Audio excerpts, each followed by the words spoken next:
Hello, and thank you for joining us for this episode of AMA's Marketing In. I'm your host, AMA CEO, Bennie F Johnson. In our episodes, we explore life through a marketing lens, delving into conversations with individuals that flourish at this intersection of marketing and the unexpected. We hope to introduce you to visionaries whose stories you might not yet have heard of, but are exactly the ones you need to know. Through our thought-provoking conversations, we'll unravel the challenges, triumphs, and pivotal moments that have been shaped by marketing.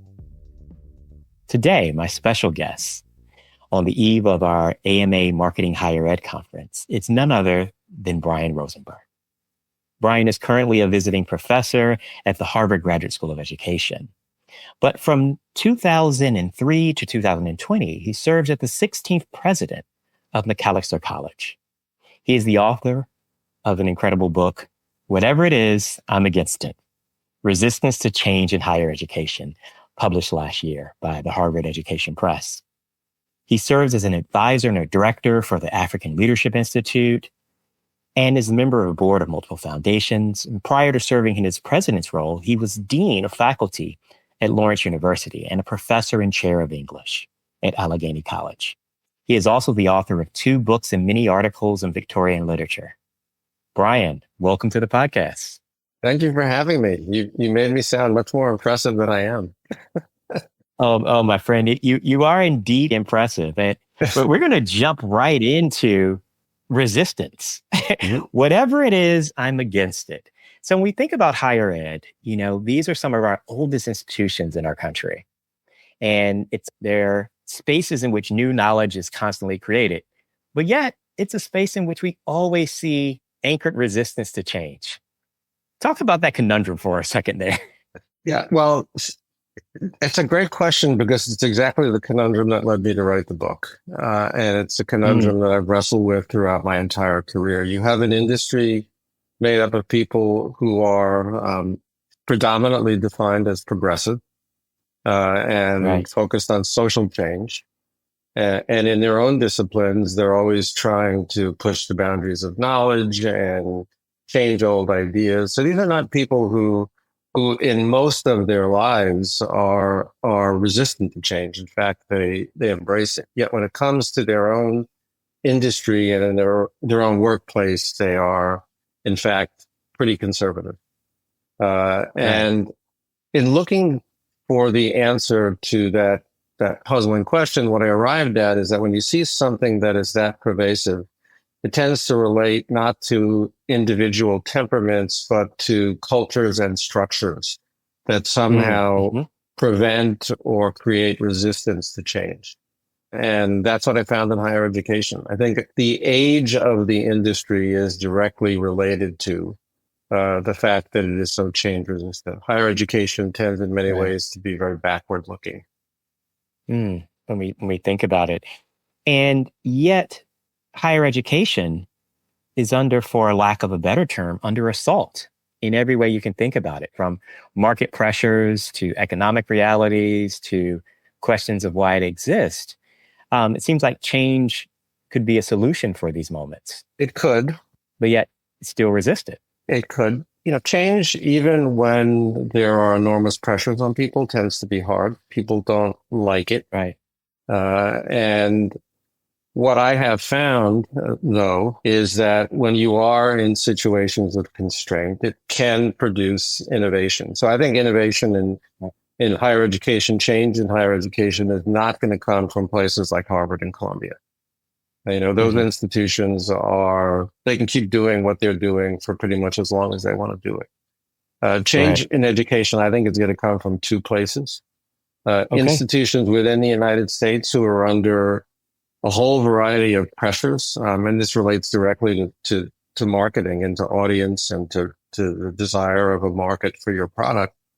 And then from outside the U.S., where people are working in situations of dramatic constraint and simply cannot afford, for a whole variety of reasons, to do things the way that they've always been done at American colleges and universities. So I think what we're going to see is an example of what some economists sometimes refer to as reverse innovation. It's not going to come from the top. I think it's going to come from the bottom up.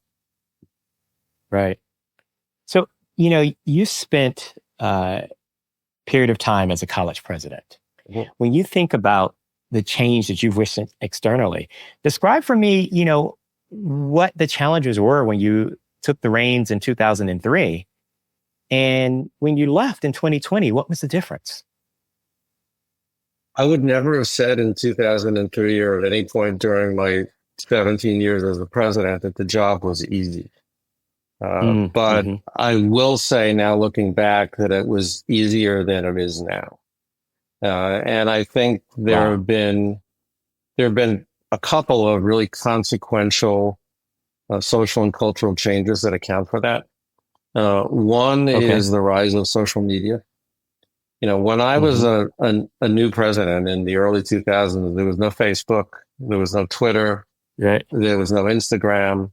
If someone was mad at me, they had to either actually pick up a pen and write me a letter or send me an email. Right. And so I felt like I had some space to make mistakes. Anytime you take on a new big job, there's a learning curve. And Right. any of us will look back on our early days in a new job and say, boy, I wouldn't have done that had I known a little bit more. Right. And so clearly, I think I became better at my job as I learned how to do it. And I had the space in those early years to do things maybe that were not perfect. Right. Now, when not just college presidents, but all of us are under a different kind of scrutiny, it is almost impossible Mm-hmm. to make a mistake or to have a natural learning curve without people being all over you. So I think that social media microscope that Right. presidents are under now, any leader is under now, has made the job more difficult. I also think that the broader colleges and universities have always reflected the society of which they're a part. They don't, Right. despite the walls around them and the isolated campuses, they don't exist in isolation. Right. And I think it is unquestionably the case that over the last couple of decades, society has become more fractured, more divisive, less civil. You just need to look at our politics. Right. And that's reflected on college campuses. It's reflected in the way external audiences view colleges and universities. And it's even reflected in the kinds of discussions that take place on college campuses. It's just a more challenging time. We've had some really powerful and important racial reckonings since I became Right. president. Macalester College is 4 miles from where George Floyd was murdered. Right. I mean, it's okay. And, events like that have a profound effect on the way people think about what a college community should do, its relation to issues of social importance and social justice. So all of these things, it's a cliche to say there's a perfect storm, but all these things really have come together to make the job of trying to lead these very complex institutions even more difficult than it has traditionally been. So recently, in an article for the Chronicle of Higher Education, you talked about a very important measure, which was trust, and this kind of change in trust in higher education. Um, when you think about this kind of perfect storm, how has it impacted the way that stakeholders have trust in the institutions, whether students or parents or faculty? You really think about it. A campus of higher education is an incredible ecosystem of all these different communities and stakeholders together. But it's brought together by this sense of trust. For a long time, higher education was among, I think, the most universally respected Right. industries, institutions in the United States. It was a source of pride. America was generally seen as having the best higher education system in the world. We had the most diverse system in the sense of having many different entry points. We had community colleges, public colleges, private colleges, big, small. And college, of course, was seen as a way um, to increase one's opportunity for social mobility. And some of those things are still to some extent true. But, we've seen a number of developments over the last 10 years in particular that I think have changed things. First of all, as every survey shows, people just have less trust in institutions in general. Right. It's especially true among younger people, whether it's political institutions or business institutions or educational institutions. There is a kind of profound dissatisfaction with and distrust of the way institutions behave. And by the way, it's something that I really resonate with because I was for years a scholar of Charles Dickens. And one of the messages that runs throughout Dickens' works is that institutions can dehumanize people. And you have to be very, very careful when you become part of a bureaucracy or an institution not to lose your humanity. And so this is nothing new, but it's become, I think, intensified over the last decade as, frankly, we've seen institutions fail people. The income inequality has grown, and the sense that my life is going to be better than the lives of my parents has gone away. And so it's not surprising that you've seen this loss of faith in institutions, including higher ed. And then I always come back to the really fundamental issue of cost. I mean, the bottom line is college has just become too expensive. And I think underlying a lot of the dissatisfaction with higher education is the fact that it costs so darn much. And that cost excludes a lot of people who might want to go to college from going. I'm not someone who believes that everyone should go to college. I think everybody's path is different. I think for some people, college is the right path. For other people, it's not necessarily the right path. I do believe, however, that anyone who wants to go to college should have the opportunity to do so. And right now, people look at what's happened to the cost, and they basically say, why can't you guys get that under control? And so, there are political factors, there are social factors, but I think underlying it all is just a real dissatisfaction with the inability of higher education to be financially accessible to more people in the country. And that drives a lot of the anger. Yeah. I often think about it as it's a broken promise, right? It's one, whether it's articulated or not, it's a broken promise that for generations you thought if you do X, the equation would equal Y, right? But in the space in which you see that broken, where it is more expensive for me to go and my outcomes don't equate to this output that I have at the beginning. And I totally agree. Another way of thinking of it is as a broken contract. I mean, essentially colleges and universities have a social contract. Most of them are nonprofit, and they're nonprofit because they are supposed to be serving the social good. That's why they don't pay taxes. They don't pay property taxes. For the most part, they don't pay taxes on their endowments. So they enjoy a lot of benefits by virtue of being nonprofits. And the return on that is supposed to be that they are serving the social good. And when you see the fact that particularly at a lot of these elite institutions, that there are more students from the top 1 or 2% of the socioeconomic spectrum than there are from the bottom 50%, it's fair to ask, are these institutions upholding their social contract? That's not the way it's supposed to be. Colleges and universities are not supposed to be designed to perpetuate inequality. They're supposed to be designed to create access. And it's not that they're totally failing at that, but they're not doing as good a job as they should be doing. And I think as they were doing probably in the period of expansion at the end of the Second World War, when you had things like the GI Bill and other programs that made college more affordable. Right.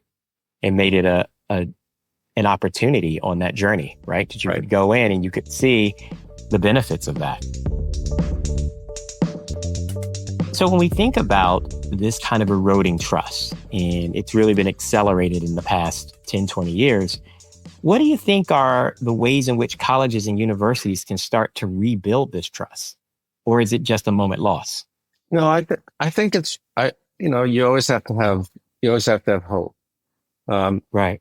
I think at the root of it again is the question of whether colleges and universities are really willing to take a look at the practices that they have always stuck to and to change those to increase the ability of more people to access higher education. Higher education may be the only industry that has actually used technology to increase costs and not to decrease costs. Right. And so whether we like it or not, we're going to have to take advantage of all the technological changes that have happened over the last 10, 20, 30 years and say, is there a way to use these to bend the cost curve, to make higher education good, but also less expensive? And, higher education is also going to have to be more transparent. And this, again, I've thought a lot in advance of our conversation about the question of marketing and how higher education talks about itself. Higher education is incredibly opaque to most people. Right. People don't know how much it costs. The closest analog I can draw is to the airline industry. Everybody on the plane is paying a different price. And you have no idea whether the seat you're paying $400 for, the person next to you is paying $1,000 or $200. You have no idea. And you have no idea why. But you have no choice. You have to get on the plane. In the case of higher education, people do have a choice. They don't have to go. They don't have to pay. And it's incredibly expensive. So higher education pricing is incredibly confusing and opaque to the consumer. And that's never a good thing. So another thing that higher education could do to improve its reputation is to be just more transparent about what it actually costs, how financial aid works, why it costs what it costs. Most people have no idea about those things. And that is not a good way of connecting with your audience.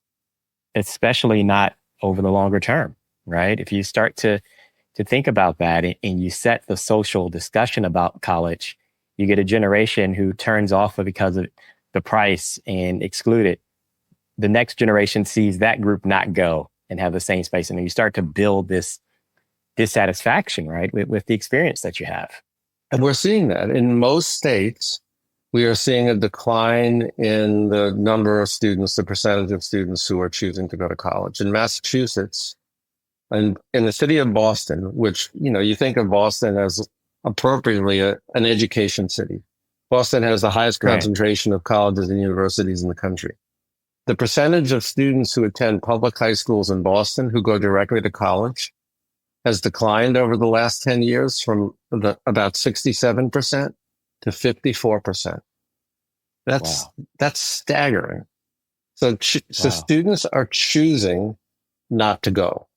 And one of the reasons they're choosing not to go is that it's too expensive. But a related reason is that they can't understand. They're not given the information to be able to figure out what it actually costs. In some cases, it doesn't cost that much. And when that is communicated clearly to people, it has an impact. So again, to use Massachusetts as an example, over the last couple of years, Massachusetts has passed a couple of laws which has essentially made community college free. Right. And what we've seen this year is a big spike in the number of students going to community college. Oh, wow. Because the messaging was clear. If you are below a certain income level, this is free. This is free. And so that clarity has led to people choosing to go. And I'm going to ask, in that program, is it similar to some other states where you do your 2 in community college and you're given almost a fast pass lane access to the state's 4-year university? Yes. So it's become much easier to go from the 2 to the 4-year colleges. What we need to work on now is also making it easier to go to a wider range of colleges. So there's no reason why it should be difficult to transfer from a community college to a private college. And right now it's very difficult. Right. But yes, it's become much easier in Massachusetts than in many states to make that transfer for students who want to get the bachelor's degree. And steps like that can help both with public trust and with the number of students who choose to attend. Right. And I think for our conversation, it expands your network and alumni base as well. We talked about moving beyond just the small core group that continues to be repeat customers, if you will, at top universities and opening up the space. I'm going to pivot a bit because you talked about technology and reminded me of a conversation that I had and our change resistance. And I'm going to keep the guilty nameless here. But I was in a conversation with a head of technology for a major university, and he said that he put together the platform to do the first online learning for the school. It may have been like 12 years ago. Mm-hmm. And when he did it, he said, it's not the technology. It's going to be the staff and the professor adoption that will determine when this gets delivered. And he thought that it would take them 10 years from that time from the launch before it would happen. I think his story was it took them 8, and it took the pandemic to be the final accelerating point. And he said the university had the software, the infrastructure, and the programming laid out to take their classes online, but they had the human resistance for those 8 years. And it took something like the pandemic to actually move them across the board. And when we talk about kind of resistance to change, that story just sticks out to me. Like the technology is there, the ideas are there, but the human factors. The problem is not, the challenge is not technological. The technology exists, and the pedagogy even exists to do effective online teaching. I'm not someone who would say that online teaching should replace all in-person teaching. I spent most of my career at liberal arts colleges. There is, in fact, nothing quite like getting a small group of people together in a room to talk about history or literature or sociology. I mean, there is a profound value in that. But we also have to acknowledge that it is not necessarily scalable. Right. I would love nothing more than to be able to provide a Macalester education for every student in the country, but I can't. Right. And so what I have to ask myself is, all right, what can I do to provide a good education to as many students as possible? And as you say, the problem is not the technology.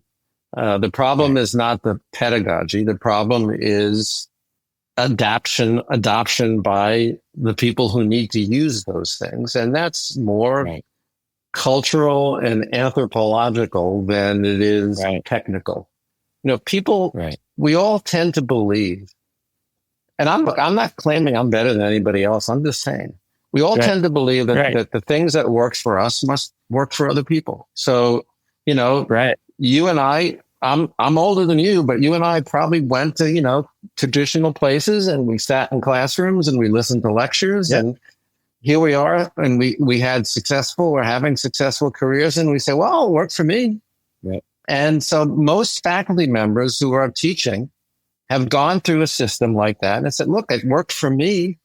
And so I'll just keep doing that because it's going to necessarily work for the next group of students. And the problem is, you know, it's become very expensive. There's a lot of evidence that some of those things that all of us went through weren't particularly effective. Right. But getting people to look at the evidence and change their assumptions based on their own experience is really hard. You know, it's really more about psychology than it is about technology. Right. That's so true in that space. Well, I want to pick up on something you mentioned before about, you know, good ideas and innovation coming from everywhere. And in particular, coming from outside of the traditional lines of large institutions. I want to talk about the work you've been involved with the African Leadership University for a period of time. And you talked about this kind of mentality of startup universities on the continent in Africa. Talk to me a bit about the work you're doing there, what it represents, and some of those key lessons of the startup mentality. Yeah, so this is, you know, we all have these things that happen in our lives that are just kind of serendipitous but also have a profound impact. This is not something that I ever would have predicted that I would be doing in my post-presidential years. But I became friendly with a social entrepreneur named Fred Sloniker. He's a graduate of Macalester. Graduated before I was president, but we got to know each other. And Fred is really one of the great social entrepreneurs on the continent. He was born in Ghana, lived in several African countries, came to Macalester, got an MBA from Stanford, was headed for the normal, he literally did have a job with McKinsey. He was headed for the normal Stanford Business School track. And he just said, you know what? This is not what I want to do. You know, what I want to do is go back and make a difference on the continent. And so first he started a high school, and then he started a university. And he asked me to come in and help answer what remains an incredibly hard question. And that is, on a continent with the youngest population in the world, the median age in Africa is 19. Median age in the US is 38. The most underserved continent by higher education in the world. Only 8% of high school graduates in Africa go on to a college or university. In what is now the poorest continent in the world, how do you make a difference? How do you provide more education of quality to more students at a price that they can afford? And one thing you do know is you don't do it by building more Harvards. You don't do it by, I mean, where does the cost in higher education comes from two places primarily, people and physical plant. Those are the cost drivers. So if you're going to reduce the cost, you have to figure out how to do it with fewer people and more technology and less reliance on physical plant. And you also have to figure out how students can be not passive participants in the learning process, but sort of the directors of their own learning journey if they're going to have fewer faculty members. And so, working with ALU has been we've tried to, right now, the cost of a bachelor's degree at ALU, full cost is $3,000 a year if you pay full price. So, compare that to Macalester, where the full cost is $83,000 a year. Wow. And it's much more experiential. So a lot of the learning takes place not in the classroom, but outside the classroom through internships and doing things. We know from evidence that people learn more from doing than they do from listening. So we've tried to take what we know about technology and about experiential learning and create an education that is both very effective and affordable. Is it the same as going to Columbia or Harvard or Macalester or Bowdoin? No, it's not. Is it a heck of a lot better than either nothing or really low quality for-profit institutions that are coming in? Absolutely. And so we've grown from when I joined ALU 4 years ago, there were about 800 students. There are now about 2,500. And the average college graduate in Africa takes 5 years to find a job that requires a college degree. Our graduates have taken on average 6 months. Wow. So it's been hard work and you make a lot of missteps. But the thing about a startup, as opposed to a legacy institution, is that, you start with a green field. You start with nothing. And you get to build what you want, which is, I think, less difficult than changing something that's long established. And you also have to pivot more quickly.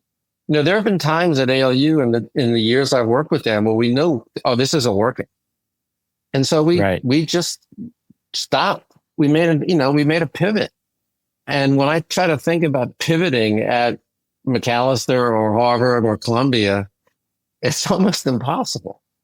So, it's this really fascinating marriage of a startup mentality and an educational mentality that you tend not to see in American colleges and universities. And I think that's where the innovation is going to come from. I think you're right. I'd love to ask this question for you of what advice do you have, not for incoming college presidents, but what advice do you have for new college CMOs, for marketing leaders who are coming in, both serving the brand, the community, and the president? What advice would you have for someone taking that role today? I've thought a lot about that question as well, in part because I am going to be speaking with those people at your meeting in a couple of weeks. I think, first of all, one of the things that people have to remember is that at the end of the day, the challenges of higher education right now are not a marketing problem. It's a product problem. People always want to blame the marketer. That was my experience at Macalester. If a program that doesn't have enough students, or if the students aren't coming, it's either the fault of marketing or admissions. That is, you're not selling it well enough. Right. And it is certainly possible to do a bad job at marketing. It's possible to do a bad job in admissions, but more often than not, the problem is the product, not the marketing. Yes. And so make sure as a marketer that you are in frequent, regular conversation with the people who are delivering the product so that they understand what the market wants. Colleges tend to be extraordinarily insular. And I'll give you an example at Macalester. For years, we based our marketing around the fact that we were a very international institution. Macalester was one of the first colleges in the country to admit students from all over the world. And so all of our marketing really focused around Macalester as being this global institution. And when it came time to revise our admissions material, we did some market research. And what we found out is the market didn't care. Right. And they didn't care mostly because everybody was saying it. And so it just became noise. What the market cared about was the fact that we were a small liberal arts college in a metropolitan area, 3 million people. And most of those colleges are in small towns or in very small cities. And students right now, a lot of them want to go to school in a city. So that unique position of being a liberal arts college in a bigger city was something that was advantageous in the market, that the market wanted. And we switched around all of our marketing material. And, our admissions materials went from looking like those at any other college campus with lots of leafy greens and pretty buildings to showing the state capitol and the Minneapolis skyline and the Mayo Clinic. And it's like, here's where you're going to school. We wouldn't have known any of that if we had not done market research. And then the people who did the research had to go to the rest of the community and say, look, this is what your students want. This is what your customers want. So I am stunned by how many colleges don't do appropriate market research when they talk about themselves, when they decide what they want to build their branding around. So do the research, make sure you know what the market wants, and then communicate that as effectively as you can, both to the leadership and to faculty and to staff, so that people know that. The other thing I would really emphasize is that you need, as an institution, to speak with an authentic voice. That is, everything that you put out can't sound like it was produced by artificial intelligence. There needs to be some authenticity, whether it's dealing with a crisis or communicating good news.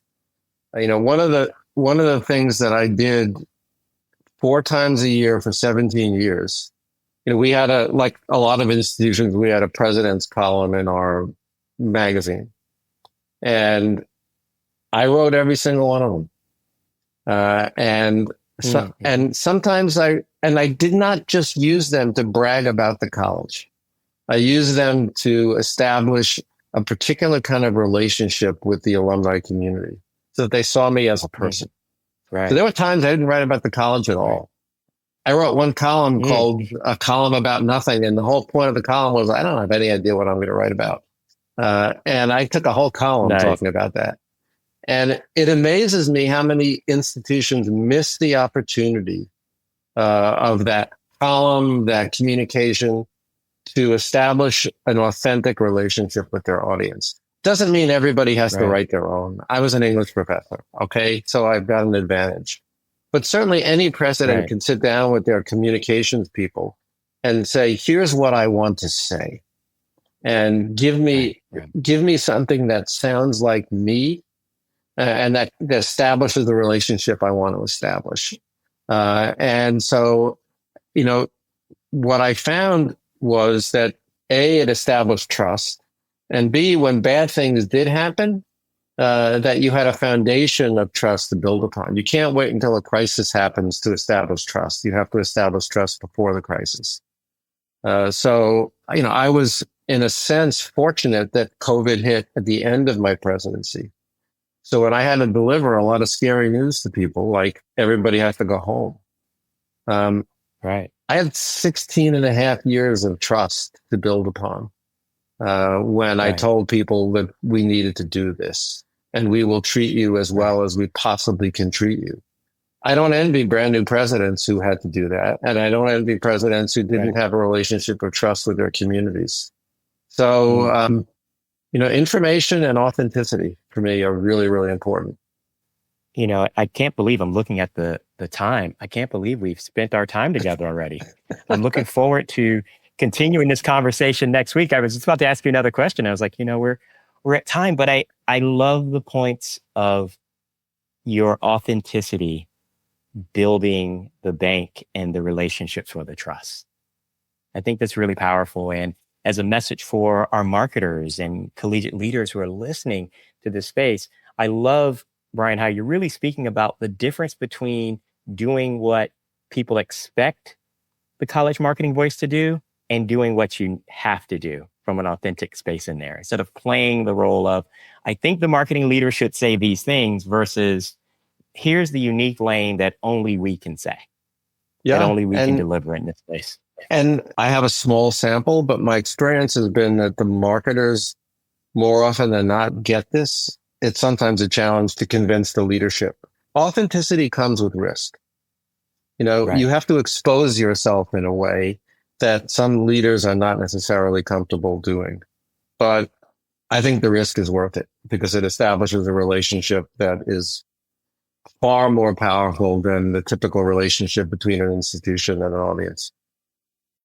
I think you're so true. And I would add to that, the risk is no greater than the risk of doing the expected. Mm-hmm. Putting out the rote, anyone could have written it. AI could have generated. I pulled it from the template of what a college marketing person should say. We found and we see in our world is far more risky. Mm-hmm. Just look at what happened after October 7th and all the institutions that came out with what sounded like boilerplate statements. That didn't help them and it didn't satisfy anyone. Most definitely. Well, I think we're going to end on this note, but really not an end note, but a continuation for our conversation in a week. Looking forward to it. To talk about the power of marketing and whatever it is, I'm against it. How do we work against resistance to change in higher education? How can marketing, how can authenticity, how can strategic advantage and commitment to your true organizational self lead us forward? Brian, this has been incredible. Thank you for being a part of this important conversation. And thank you all for joining us for this episode of Marketing And. Once again, I'm your host, Bennie F Johnson. We encourage you to find out more about higher ed marketing from the work from the AMA, both today and tomorrow in our conferences throughout the year. Thank you.